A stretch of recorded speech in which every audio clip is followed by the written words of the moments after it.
तपाईलाई एउटा जमात सर्कल मिलेर संसार मिलेर तपाईलाई तपाईको कुरा गर्दैछन् हैन।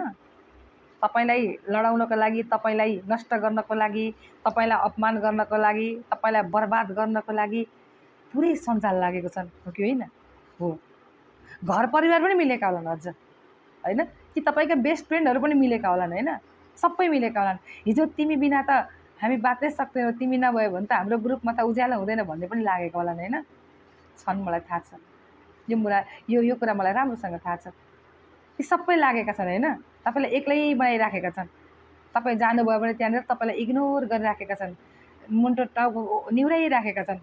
तपाईँ त्यहाँ पुग्नुभयो भनेदेखि उता उता हेरेर आँखा कता कता गरेर मेरो त यता काम बित्यो, मेरो त उता काम बित्यो भनेर यसो छरपष्ट पनि हुन्छन्, हैन? तपाईँ जानुभयो भने हुन्छ नि त्यो ग्रुपमा। जब त्यस्तो ग्रुपमा पुग्नुहुन्छ नि, ती झिँगा जस्तो ग्रुपमा जानुभयो भने तपाईँ चाहिँ झिँगाको दबाई जस्तो बन्नुहुन्छ कि। अनि दबाई राखेपछि झिँगा त छटपटाउँछ, छटपटाएर अब मर्छु भनेर कता कता भाग्छ नि त, हैन? अनि फेरि तपाईँ हिँड्नुभयो भने फेरि बाटोमा पुगेका छन् भने फर्केर फेरि सञ्जाल एक ठाउँमा हुन्छ। यस्ताहरूलाई म के भन्छु भने त्यस्ता छन् भने ती त्यत्रा व्यक्तिहरूसँग तपाईँ एक्लै भारी पर्नुभएको छ कि एक्लै उनीहरू नसकेर उनीहरूको सञ्जाल खडा गरेका हुन्। अनि तपाईँले केही गर्न सके? केही गर्न सक्छन्? केही दिन दुःख दिए होला, केही पनि दुःख दिन सक्छन् होला। अरू के गर्छन् र? केही गर्न सक्छन्? मुखको तितो मेट्छन् होला, दुनियाँको अगाडि झार्न सक्छन् होला। त तपाईँ को हो? तपाईँले आफूलाई चिनेपछि कसैले झारेर झरिँदैन नि त।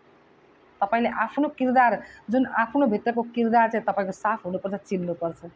तपाईँको कर्म चाहिँ राम्रो हुनुपर्छ, सत्य हुनुपर्छ। त्यस्ता झिँगा जस्ता व्यक्तिले झारेर कोही पनि झर्दैन। त्यसैले त्यस्ता व्यक्तिलाई त हृदयबाट धन्यवाद गर्नुहोस्। अरे झिँगा जस्ता तिमीले थियो त आज म प्रगति गरेँ, तिमीले लखट्टेको मलाई यति लखट्यौ कि म त्यहाँ पुग्दिनँ थियो होला, पुग्न मलाई 10 वर्ष लाग्थ्यो होला, तिमीले लखेटेर मलाई त्यहाँसम्म पुर्याएरै छोड्यौ। अब सफल भएँ म, सफलताको शिखर चुमेँ। तिमीहरूले मलाई यति लखट्यौ सबै मिलेर, म पुगेँ त्यहाँ, धन्यवाद छ तिमीहरूलाई भनेर धन्यवाद दिनुहोस् क्या, धन्यवाद दिनुहोस्। आज तिनीहरू हुँदैन थियो भने ओहो आज तपाईँ त्यहाँ कहाँ पुग्न सक्नुहुन्थ्यो? आज रावण थिएन भने रामको महिमा कहाँ हुन्थ्यो त?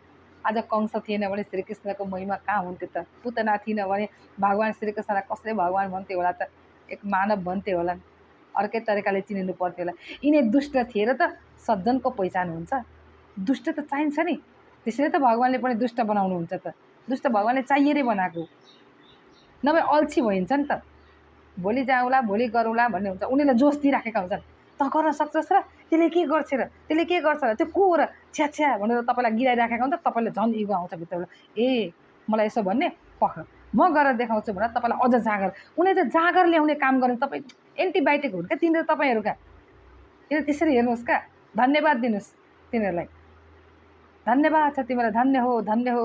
तिमीहरू झिँगा जस्ता थियो त आज म कहाँ सुगन्धित फुल बने त। तिमीहरू झिँगा जस्ता ती गनाइराख फोहोरको डुङ्गरमा, तिमीहरू खेलिराख, लडीबडी गरिराख, तिमीहरूको फोहोरको डुङ्गरमा तिमीहरू त्यहीँ बसिराख। म चाहिँ पुगिसकेँ, म मौरी बनेर पुगिसकेँ, म खानलाई, म सञ्चय गर्नलाई भनेर खुसी हुनुहोस् क्या, खुसी हुनुहोस्। यस्ता झिँगाको कुरामा नलाग्नुहोस्, चित्त नदुखाउनुहोस् है। मेरो भिडियोमा म्याक्सिमम तपाईँले चित्त दुखाएको कुरा गर्नु त चित्त नदुखाउनुहोस्। यो कुरालाई मूल मन्त्र सोच्नुहोस्, कुनलाई? ओम इग्नोराय नमः भन्नुहोस्, इग्नोर गरिदिनुहोस्, एउटा मन्त्र जप्नुहोस् र दोस्रो नसुन्नुहोस्, म बहिरो भएँ भनिदिनुहोस्। आफ्नो काममा निरन्तर लागिराख्नुहोस् र कर्म सत्कर्म गर्नुहोस्, भगवान्को आश्रयमा जानुहोस्। यस्ता झिँगा जस्ता व्यक्ति यत्तिकै कहाँ गएर सकिन्छन्। तपाईँ त्यहाँ पुग्नुहुन्छ, तिनीहरू थिए न त तपाईँ हुनुभयो, नभए तपाईँ कहाँ हुनुहुन्थ्यो? तिनीहरूले बनाएको तपाईँलाई के लखटी प्रेरणा दिइकन तिनीहरूले बनाएका हुन्। त्यसैले दुष्ट पनि चाहिन्छ। दुष्ट भएनन् भने त सज्जनको फेरि कहाँ कसरी चिन्ने त? दिन नभए रात हुन्छ, रात नभए दिन हुन्छ। त्यसैले दिनलाई चिन्नको लागि रात जरुरी छ। यस्ता झिँगा पनि चाहिन्छन्। यस्ता झिँगाहरूलाई खुट्टाले किल्चिँदै मिल्चिँदै हातले थप्पडी मार्दै अगाडि बढ्नुहोस्, बढिरहनुहुन्छ। तर आफूलाई चिन्नुहोस्, सत्कर्म गर्नुहोस् र भगवान्को शरणमा जानुहोस्। राधे राधे।